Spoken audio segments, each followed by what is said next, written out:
Hi, my friends. Napolitano here, Judging Freedom, another What's on My Mind pop-up where I come to this camera and discuss the latest legal development. You know you can watch these 5-minute segments and you can watch the longer interviews.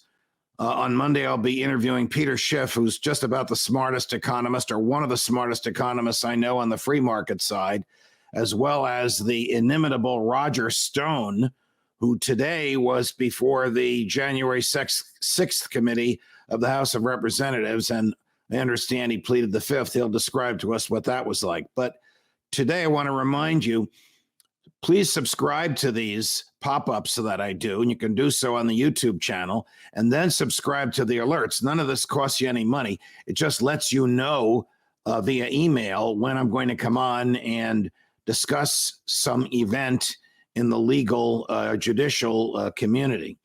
And there's also room for you to ask me a question. My team loves to read the questions, and then we figure out which ones we're going to answer. Give us your name and give us your town. And if it's a good question, I'll read it and read your name and town, and I'll give you the answer.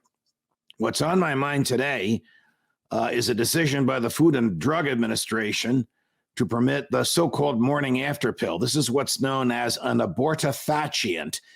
It actually is a pill that performs an abortion that causes the mother to expel the baby from her womb. It usually works in the first 10 weeks of pregnancy. So this pill works in the time period during which, under Roe versus Wade, that's the Supreme Court's opinion on abortion, the states may not interfere with an abortion. However, there are two cases before the Supreme Court. Mississippi, which is now permitting abortions up to 15 weeks, so that's not affected by this pill. Texas, which bans all abortions after a fetal heartbeat is detected, that's after 6 weeks. Now, that Texas law is being challenged in a Texas state court and in federal court in Texas. And right now, that law stands, meaning if a woman from Texas obtained this morning after abortifacient pill through the mail in Texas, she would be exposing herself to the consequences of violating the Texas law. Now, the consequences are a little odd because there's no fine, there's no jail time, there's no penalty imposed by the state.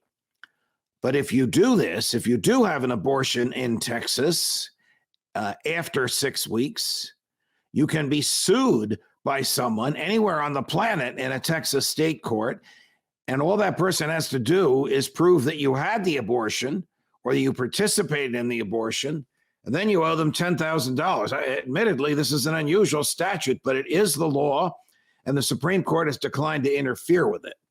So what a can of worms the Food and Drug Administration is opening right now, after the Supreme Court has heard oral argument in the Mississippi case and seems to be on the verge of repealing Roe versus Wade and Planned Parenthood versus Casey. That's the follow-up to Roe versus Wade 19 years later, which basically reinforces the Roe decision.